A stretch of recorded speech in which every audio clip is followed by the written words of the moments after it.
We provide you the platform to turn your dreams into reality. Give wings to your aspirations with KR Mangalam University.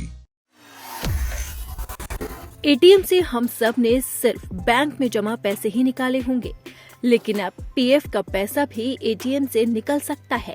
लेकिन सवाल ये है कि ऐसा कैसे होगा और ये कब से होगा? इसके लिए क्या शर्तें लागू होंगी? क्या ये प्रोसेस पूरा आसान तरीके से हो पाएगा? चलिए जानते हैं हमारे इस खास रिपोर्ट में कि किस तरीके से एटीएम के जरिए पीएफ का पैसा आसानी से निकाला जा सकता है। एम्प्लॉयज प्रोविडेंट फंड ऑर्गेनाइजेशन यानी कि ईपीएफओ अगले महीने 1 अप्रैल 2026 से अपने सिस्टम में बड़ा बदलाव करने जा रहा है। जी हां, ईपीएफओ 3.0 के तहत अब पीएफ निकालने का प्रोसेस पूरी तरह से डिजिटल और फास्ट हो जाएगा। सबसे खास बात यह है कि अब यूजर्स यूपीआई के जरिए सीधे अपने पीएफ का पैसा एटीएम से निकाल सकेंगे। अब इस बारे में विस्तार से जानते हैं। दरअसल नए सिस्टम के लागू होने के बाद पीएफ निकालने के लिए लंबा प्रोसेस या इंतजार नहीं करना पड़ेगा। ईपीएफओ 3.0 के तहत इंस्टेंट क्रेडिट फीचर को ऐड किया जाएगा, जिससे रिक्वेस्ट डालते ही पैसा सीधे आपके बैंक अकाउंट में यूपीआई के जरिए ट्रांसफर हो जाएंगे। नए नियम के मुताबिक अगर किसी कर्मचारी की नौकरी चली गई तो वो तुरंत अपने पीएफ का 75% हिस्सा निकाल पाएगा, ताकि रोजाना के खर्च पूरे किए जा सके, जबकि बाकी का 25% अमाउंट अकाउंट में 1 महीने तक सेफ रहेगा। अगर इस दौरान नई जॉब नहीं मिली तो यूजर्स को बाकी पैसा निकालने की भी सुविधा मिलेगी। ये सिस्टम एक तरह का सेफ्टी नेट होगा।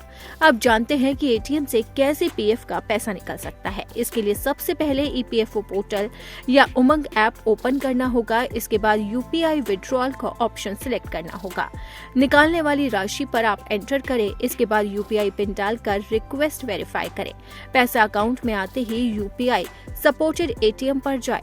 यहाँ अब एटीएम में क्यूआर कैश ऑप्शन को सिलेक्ट करें। इसके बाद क्यूआर कोड स्कैन करके कैश निकाल लें। अब जानते हैं कि यूपीआई से पैसा निकालने के लिए शर्तें क्या क्या है। हालांकि इस सुविधा का लाभ लेने के लिए आपको कुछ जरूरी बातें ध्यान रखनी होगी। सबसे पहले तो आपका यूएएन, जिसे यूनिवर्सल अकाउंट नंबर कहा जाता है, वो एक्टिव होना चाहिए। साथ ही पीएफ अकाउंट यानी कि आधार से लिंक होना चाहिए। इसके अलावा मोबाइल नंबर, आधार और यूपीआई ऐप से लिंक होना चाहिए। बैंक केवाईसी भी पूरी तरह से अपडेट और एम्प्लॉयर द्वारा वेरीफाइड होनी चाहिए। अगर आप इन सभी शर्तों का पालन करते हैं तभी आप यूपीआई के जरिए पीएफ का पैसा आसानी से निकाल सकते हैं। लेकिन यहाँ पर खास बात यह है कि आप यूपीआई के जरिए पीएफ का पूरा पैसा नहीं निकाल सकते। इसके लिए भी अलग अलग नियम हैं।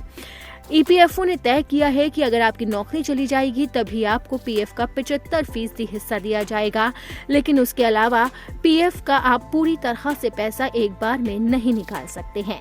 लेकिन यहाँ पर जो सबसे बड़ी सुविधा दी गई है कि अब एटीएम के जरिए भी पीएफ का पैसा निकाला जा सकेगा।